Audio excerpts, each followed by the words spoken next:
Credit card কারো কাছে সুবিধার বিষয়, কারো কাছে অনেক অসুবিধার বিষয়। এটি কেন হয়ে থাকে, কেন এই সমস্যাগুলো হয়, যে এদের মাঝে মাঝে অনেকের অনেক কোশ্চেন থাকে যে ব্যাংক আমাদের টাকা কেটে ফেলছে, বেশি ইন্টারেস্ট নিচ্ছে, বা বিভিন্ন তথ্যগুলো আমাদের আসলে ক্লিয়ার থাকে না। সো এই যে সমস্যাগুলো হয়, এগুলো কেন হয়, কী কারণে হয়, সেগুলো সম্পর্কে আমরা বিস্তারিত জানার চেষ্টা করব। আমরা এই সমস্যাগুলো সমাধান সম্পর্কে জানতে চেয়েছিলাম মোহাম্মদ আবিদুর রহমান সাহেবের সাথে। উনি হচ্ছেন মিডল্যান্ড ব্যাংকের হেড অফ কার্ড। উনি আমাদেরকে জানিয়েছেন কী বিষয়ের কারণে এসব ইন্টারেস্ট বাড়ে এবং এগুলোর সমস্যার সমাধান কীভাবে আমরা করতে পারি। তো চলুন আমরা ওনার কাছ থেকে বিস্তারিত জেনে আসি। এটা কমন একটা আমাদের কার্ড হোল্ডারের কথা, কিন্তু আমরা কিন্তু টার্মস অ্যান্ড কন্ডিশন গুলো না পড়েই আমরা সিগনেচার করে দিচ্ছি বা বোঝারও চেষ্টা করছি না, জানানোর চেষ্টা করছি না। বিল আসলে আমরা বলতেছি ওটা ডাকাত, ওরা ওই ব্যাংক ডাকাত, ওই ব্যাংকে এত টাকা কাটে। আসলে ব্যাংকের যে রুলস সেটা হচ্ছে প্রিভিয়াস মান্থে যদি 1 সেন্ট বা 10 পয়সা বা 5 পয়সা যদি ডিউ থাকে প্রিভিয়াস মান্থের বিলিং সাইকেলে, তাহলে আপনি যত ট্রানজাকশন করবেন সবগুলো ইন্টারেস্ট মানে অ্যাপ্লিকেবল হয়ে যাবে। আপনি আর তখন ফ্রি ইন্টারেস্ট ফ্রি কোনো পিরিয়ড পাচ্ছেন না।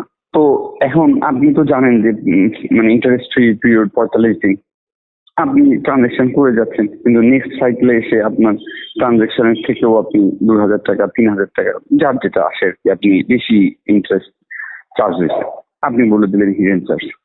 কিন্তু আসলে কিন্তু আমার ওই ডিক্লারেশনের মধ্যে দিয়ে আছে যে আপনার প্রিভিয়াস মান্থের পুরো ডিউস ক্লিয়ার থাকলে পরবর্তী ট্রানজাকশন গুলোতে আপনি ফ্রি পাবেন, মানে মান্থ ইন্টারেস্ট ফ্রি পাবেন। বা আপনি আরেকটা যেরকম এটিএম থেকে ক্যাশ উইথড্র করেছেন, আপনার পদে কোনো ট্রানজাকশনই করেননি, এটিএম থেকে ফ্রি ট্রানজাকশন করেছেন, এটিএম এর যে পেমেন্ট সেটা আপনি পার্শিয়াল পেমেন্ট করলেন, তাহলেও কিন্তু আপনার ইন্টারেস্ট ফ্রি পিরিয়ড থাকলো না। অনেক সময় থাকে না এটিএম থেকে ক্যাশ উইথড্র করে, ক্রেডিট কার্ড দিয়ে এটিএম থেকে আপনি ক্যাশ উইথড্র করলেন, ধরেন আপনার এখনই টাকা দরকার হয়ে গেল, মানে ক্রেডিট কার্ড দিয়ে তুলি আমরা, ক্রেডিট কার্ড থেকে আপনি এটিএম এর ক্রেডিট কার্ডের দিয়ে এটিএম থেকে টাকা তুললেন।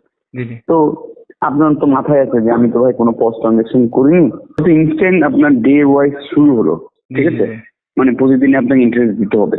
মানে আমি বলতে চাচ্ছি যে প্রিভিয়াস মান্থে 1 টাকা যদি ডিউ থাকে, মানে 1 পয়সা যদি ডিউ থাকে, তাহলে আর এই 45 দিন বা 50 দিন যে ব্যাংক যেটা অফার করে সেটার ফ্রি থাকে না।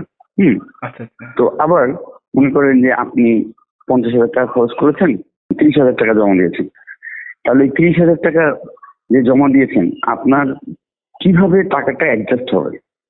কারণ আপনি পদে ট্রানজাকশন করছিলেন, এটিএম থেকে ট্রানজাকশন করছিলেন, আপনার একটা ব্যাংকের থেকে ইএমআই নেওয়া আছে, আপনি ই কমার্স ট্রানজাকশন করেছেন, ঠিক আছে, ধরেন একদিন 2,000, একদিন 5,000, একদিন 10,000, তো এরকম করে করে আপনার বিল আসছে 50,000, আপনি এখন 25,000 টাকা জমা দিয়েছেন, তাহলে কোন টাকাটা আগে আপনার জমা হবে, মানে অ্যাডজাস্ট হবে, ঠিক আছে? তো এখন এইটা হয় কি, মানে এক একটা ব্যাংক এক একভাবে রুল সেট আপ করে সিস্টেমে তাদের প্রফিট ইনক্রিজ করার জন্য। তো আপনি যদি ট্রানজাকশন করার আগে আপনি যদি এইটা জেনে যান যে আপনি আসলে আপনার এই ব্যাংকের পেমেন্ট সাইকেল গুলো এইভাবে অ্যাডজাস্ট হয়। তো সব ব্যাংকেই আমি জানি না, এক এক ব্যাংকে এক এক রকম, ধরেন ইন্টারেস্ট বেশি আসে যেটা এটিএম এ ইন্টারেস্ট ডেইলি বেসিস এটিএম, তারা এটা সবার শেষে সেট করে। তাহলে আপনি 50,000 45,000 টাকা 30,000 টাকা জমা দিচ্ছেন, প্রথমেই আপনার অন্যান্য হতে হতে অ্যাডজাস্ট হতে হতেই এটিএম এর অ্যাডজাস্ট পর্যন্ত টাকাটা অ্যাভেলেবেল ছিল না। তো পরের মাসে কিন্তু আপনি ইন্টারেস্ট পাইতে থাকবেন, আপনি তো বলবেন আমি তো 30,000 টাকা জমা দিচ্ছিলাম, কিন্তু আপনি তো এটা খেয়াল করেননি যে জানেন না যে আগে কোনটা সেটেল হবে। আমরা ব্যাংকের সাথে কথা বলে যেটা বুঝতে পারলাম যে আমাদের কিছু নিয়ম এবং কন্ডিশন মেনে চললে আমরাও সেভ হতে পারি এবং ব্যাংকের সমস্যার সমাধান করতে পারে।